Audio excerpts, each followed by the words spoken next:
So now, talking about the WEC 6-hour race in Imola. Yes. Hit me. So you actually watched the first 3 hours with me. Yes.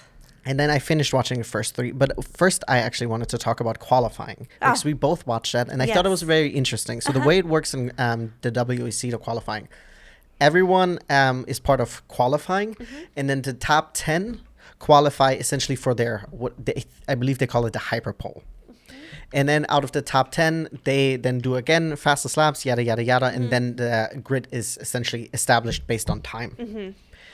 So we had actually in the GT3 series, we had a team WRT, which is the BMW team. Oh, the Valentino Rossi team. Valentino Rossi team, the number 46 BMW. He actually, so they tend to switch. I don't know what they're basing this on. I think this is team decision. So one of the drivers did the qualifying, and then Valentino got into the car for the hyperpole. Nice. That's a big responsibility. It is a big responsibility, and he ended up setting fastest time. Nice. He got pole position. He did a 142.3, and then the second place was a 142.6. Oh wow, okay. Which was, I can't even tell you what kind. I know that Aston qualified in third, and then we had a Ferrari on there, and then I wanted to bring up, I think the highest ranked Porsche, unfortunately, was number 7, the Mante first form. They won last year the Spa race. Yeah, I remember. As well as I think they won Le Mans in the LMGT3 series. I think you might be right, yeah. So this was the highest rated Porsche, which is, of course, a little bit unfortunate. And the Iron Dames qualified in 13th, so they never even made it into the hyperpole.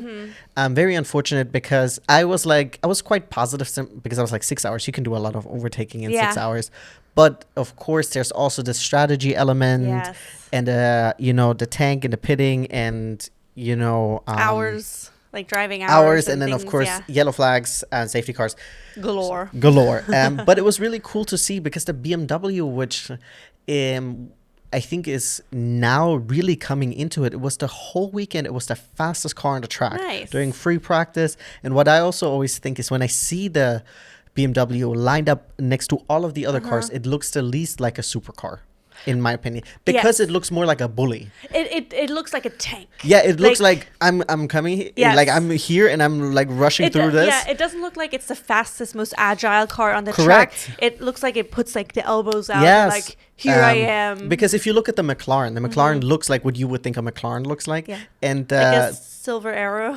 But yes, you know what I mean. Or like a Porsche looks like a Porsche. Yeah. And Aston Martin kind of looks like that. So they look like fast cars. And I'm not saying that the BMW doesn't look fast, but it looks fast in a different way. It's chunky. Yeah, it is chunky, right? But I honestly, I love that about that BMW. Yeah. I love that look. It does have the pig nosy it's not grill, whichever. I don't love that. But with the chunky look, I've come to love it. I like it. Yeah, I've come to love it. And what I also like about BMW, it's very recognizable. Yes. As well as the hypercar. Yeah, the wrap and the hypercar is also very recognizable because it also has that grill with the lights around it. Yes. So that was for LMGT3, the hyperpole, and then for the hypercar, we had the So it's the website for looking this up is such a headache. It makes me angry. Because, I can't tell. Because when you go on, I've made a whole video about how much I hate the WEC TV app. Yes. I made a whole video about it. And the website is, when I go onto the website and it's like, hey, do you want to look at the qualifying results? It will take you to the race results. And this is terrible for people who are trying to maybe just look at the starting grid before watching the race. That's horrible. And then the only other option is you can go into live timing and then watch a live event. But on the top right, sorry guys, this is really technical. It will tell you, what you want to watch. And it will first show you the race results. And then you can switch it to the hyperpole. And then on the bottom, it again shows you the race results. And I'm like, that's so annoying. Why are you... Okay, anyways. Don't fight anybody. Fight the WEC website. Anyways, we had the... This is not the qualifying results. Sorry. What I wanted to actually really bring up is for the qualifying results in the hypercars, we had the Ferraris. Really, they were the fastest car all weekend, the fastest hypercar. And we had the, I think it was the 51 Ferrari A, of course, who ended up setting pole. And they ended up also winning the race. Okay, nice. And they did really, really excellent. Is that the one with Antonio Giovinazzi? Correct. Okay. Pierre Guidi and I forgot the other driver. I'm sorry. And for them, however, it wasn't like the whole time they weren't first. There was a lot of fighting for position because we also had the safety car coming out at some point. Oh, really? A safety car in a 6-hour race? I'm surprised. I'll get into that in just a second. But there was also, because a safety car, depending, can also really change up the pitting strategy. Yes, 100%. And the crazy thing is because they're obviously, they're refueling. Towards the end of the race, right, it can make like a 10-second or like during the whole race, but especially towards the end, it becomes really vital. Like you pitting maybe like 3 laps later is at like a 10-second win in your pit stop because you have to fuel for 10 seconds less. Yeah. It's crazy how like strategic and technical it gets. Like endurance races are really won a lot by the strategy and your pit being on top of it and really making the right calls and adjusting to what is happening. And that's why I love endurance racing so much, because like there ended up being an 8.4 second difference between the number one car and the second car. And that's after 6 hours. Yeah, that's a lot. In the hypercar category. So that was really, really insane. But what was really devastating, so you have the 51 Ferrari, you have the 50 Ferrari, and then there's the 83 Ferrari. The 83 Ferrari is the yellow one with Kubica in it. Yes. And then unfortunately the 50 Ferrari ended up getting all of their lap times deleted during qualifying, so they did not make it into the hyperpole, and it was obviously devastating. So they ended up like falling all the way to the end of did they say why they exceeding track limits. And obviously really devastating also for the driver. Yeah. And so we watched the first 3 hours of the race, and then there was actually in the second half of the race there was only one more safety car. It was one more safety car. That's really impressive. Yes, and that is also really a traumatic thing that happened. Oh gosh. And so we had the 46, we're talking about the GT3 category, Valentino Rossi get into the car, and he's chasing down I think it was the 54 Vista A, of course, Ferrari, and they're battling it. And then, it was the Heart of Racing. Aston. Yes, and they're battling it out, and Valentino does this lunge that is way too much, sends the Heart of Racing car into to the parking lot, and then they ended up getting a penalty for that. Oh god. And do you want to know what the time difference is between the number 1 car and the number 2 car in the LMGT3 category? Well, I think you told me that Valentino ended up winning. He did not win.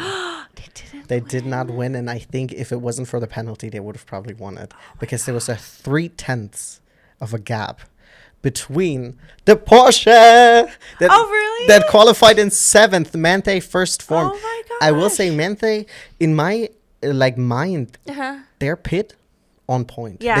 That you were able to strategize yourself from 7th to first place, and it was literally a shoot down. One more lap and the BMW would have had him in the, I think, second to last lap. Oh, because he had paid his penalty already, like his time penalty, so he was in pursuit of the Porsche. He was in pursuit, yeah. That's so exciting. They ended up switching the driver, so it wasn't Valentino who was chasing him down.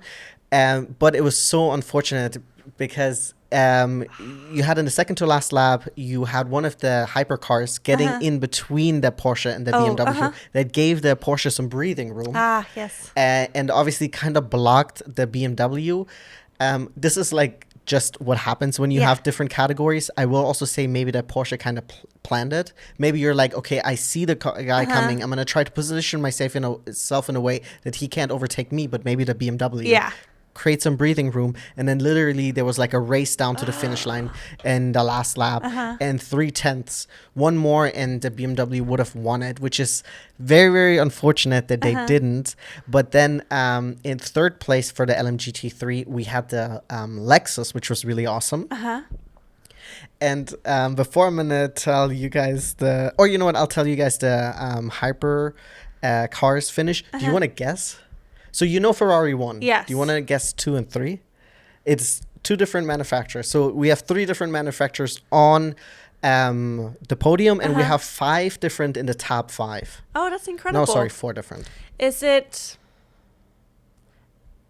one of the... No. I was going to say, is it one of the Alpines? But I don't think so. Is it a top 5, but not on the podium? It is on the podium. Oh, the shit. Alpine made it with Mick Schumacher bringing it home on P3. Oh, no way. That's so exciting. And then in second, we have the BMW hypercar. So we have Ferrari, BMW, and Alpine, which is also so awesome how competitive it is and how many different manufacturers you have. Yes. Then that's so exciting. And fourth, we have the yellow AF Course Ferrari, the number 83. And then the number 8 Toyota Gazoo Racing Toyota came in 5th. And Sebastian Buemi, I think that rings a bell for you, right? Yes.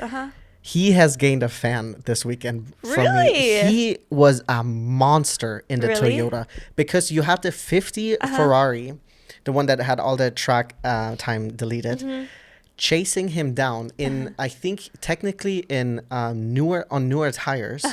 But he was defending for his life. The Ferrari came up, and then for 30 minutes, he captained behind him. And then they both went into the pits. First the Ferrari and then the Toyota. And they were kind of answering to what Ferrari did. Ferrari is like, we're not going to put new tires on. And so then I think Sebastian Buemi at some point was on 71 lap old soft tires on one side of the car because they do it per side of the car. Which is also so interesting. It makes sense because they do it based on how the turns are or which sides gets used more, yada, which is fascinating. So in Imola, you have 12 left turns and 9 right turns. Okay, gotcha. But yeah, and so yeah, he defended so hard that position from the 50 at Ferrari, and the Ferrari also ended up getting impatient and they ended up like colliding into each other. But both of them, well, at least the Toyota was, I think, able to retain position, and then the Ferrari had to race through gravel. They, I think, chalked it up to racing incident because Fueco, I think is his name. He's the one that also got all the track time deleted. Bummer. And he was also asking over the radios, like, hey, can we offset with pit and can I that way overtake? But it wasn't. And then he knew that he would have to overtake on the track. And technically, the whole weekend, the Ferrari was the faster car. But what Sebastian Buemi did in that car, like one and the last battle between the Porsche and the BMW in the GT3 category was like a masterclass in defensive driving, because of course a lot of times you look at the overtakes because that's what's exciting, but the defensive masterclass that Sebastian Buemi showed was excellent. Because it's also extra tricky, like you've been saying, because there is another whole group of cars on the track that are slower that you have to keep in mind. How are you going to weave through them? They can either potentially help you, they can hinder you, they can help the guy behind you or the person behind you. So it's so tricky. That is so exciting. I mean, I have nothing against Sebastian Buemi. I remember, I've known his name for a while now. But that's exciting. I'm happy for him that he has a fan in you. Yes, especially because the only other thing I knew about him, I remembered, like I knew that he was in the Toyota, and then last year during the Monza endurance race, he got together with one of the GT3 cars, D-Station Racing, and the 70-year-old driver straight into the barrier. It was bad, but it wasn't malicious. It just happens. Usually unfortunately, it's not. If it's malicious, then we got an issue. But it was really awesome, and it was awesome to see how competitive it is among also the series. I wanted to point out that the Iron Dames ended up coming 8th. Oh, nice. Okay, I was going to ask you. So they did make up a couple positions. And then, I have to tell you this. This is the last thing I think I want to say about this. 2 things. Okay. First of all, for the first time in Ferrari, at least for the 51 car, I don't know if it's in long time Ferrari history, actually Ferrari has won a race that's not Le Mans. Oh, okay, great. Yes. So that was huge that they finally were able to get that W in there. And then Also going into Le Mans pretty soon, that's a nice little confidence. Yeah. So we have in 2 weeks, I think there is the Spa 6-hour race, which I will definitely be watching. Yeah, I'm very excited for that. And then after that, it will be Le Mans. But you had in the GT3 category, you had the 31 BMW, and that one is just the most unfortunate thing ever. So towards the end of the race, they did a driver change, and when they're in the pits, sorry, I know I'm laughing, but it's so stupid. It's kind of funny. Yeah. So when they do the driver change, the drivers who are getting into the car, they have to wait at the pit, and then they run around, right? And so when the driver the second driver who was going to go into the car, he runs around the car and he kind of holds onto the wing to kind of slingshot, exactly, turn the corner, and then he breaks it. So part of the wing, so not the long part of it, so on the wing, for all the people listening, is essentially you have the long piece of the wing, and then you have the spoiler in the back. Spoiler, and then you have on the right and the left side, you have this little piece that attaches to it, right? Yes, and he essentially pulled that partially off, so it was only hanging onto one screw. He kind of looked at it, and then he just got into the car, and we didn't see a lot of it, so I don't know if anyone from the team didn't notice it. Gotcha. Because it was just hanging there. So then he was shown the black and orange flag. He had to go into the pits for a hazard. Yeah, and they were still fighting for a good position at that point. Yeah. And then he got another penalty because one of the drivers who were in the car prior to that exceeded track limits, so he had to do another a drive through the pits, and then it's forget about it. Your race is over, and that all happened in that driver's last stint. So unfortunate. That is so unfortunate. But it's like a cartoon. He runs around the car, holds onto it. I know exactly what he was doing because it makes sense. It makes perfect sense. Because you said, you slingshot your way around, so you have the momentum to open the driver door, get him out there, get yourself in there, and then you're like, oh fuck. And that just cost you a minute. Oh. Because I think they said average time lost just going through the pits is 43 seconds, and that's without pitting or stopping. It is usually, I think, less in Formula One, but this is such a long pit because you have the hypers and you have so many cars on the track. I did want to say also, I remember at when we watched the first 3 hours together, that I think it's so cool that I think it's just on the hypercars, but correct me if I'm wrong, on the side they have a screen that shows when they fill up the fuel, the level it is, and they also show it throughout the race on the side next to the names, often how far they are, so you can kind of guess or strategize along how soon are they going to go into the pits, yada yada yada. But I think that's such a nice visual, especially also because when they're showing it next to the names, because it does help, because then you're like, oh wait, why is the Ferrari suddenly in the back? Oh, it's because of course they have pitted recently. And then the safety car, are they going to make it? Do they have to come in now because of gas or fuel and things like that? So I think that's a really nice visual that we don't get in other racing, because it makes sense you don't need it, because there's not a lot of refueling in other categories. Depending on the category, there might not be any. Of course. But so I really appreciate that visual. A little bit visual. I do also think they're very good in the broadcast and showing the energy levels of the cars. Yes. So they show pretty accurately who has to, who we're expecting to pit or who can do another lap. So I think they do a really, really good job. The only thing is sometimes, and I don't know how many people watch it, sometimes I wish there would be a second stream that focuses more on the GT3 cars. It's true. Because a lot of times you don't get that much GT3 action because, of course, the hypercars, they do so much overtaking. Yes. Just because they're passing the GT3s all the time. Yeah, no, of course. I will say, however, it was really awesome to see, or to not have a lot of safety cars, or no safety cars really nice. In the last half, almost half. Just because in LMS the week prior to that, I think it was for me, or 2 weeks prior to that, it was safety car galore. Yes. And I was yo. That's what has me a little nervous or anxious or looking forward to Le Mans, because we did have that crazy 8-hour stint of red. But honestly, I don't remember it. It was also in the middle of the night for blurry us. For me. I think. Yeah, it was in the middle of the night. But also it was like nighttime for them going into the. Yes. Yeah, it was. It was. I don't. Yeah, I feel like I blacked out during that time. Yeah, literally. Yes. But this year, I don't think it will be like this year because it would have to rain again like that. Of course. I mean, we'll see. Yeah. Only time will tell. We'll know in a month and a half how it will be, because then it'll happen. But yeah, so that has me a little like, ooh, we'll see. But anyways. Yeah, and so that was the WEC 6-hour race of Imola. Nice. It was awesome. I mean, at least check out the highlights if someone is interested. Yes. I know watching a 6-hour race is quite the commitment. Yeah. I didn't watch it all at once. I don't think I'll be watching all of the Spa race at once. Yeah. It's sometimes just not in the cards. Yes. We'll see. I think that's fair.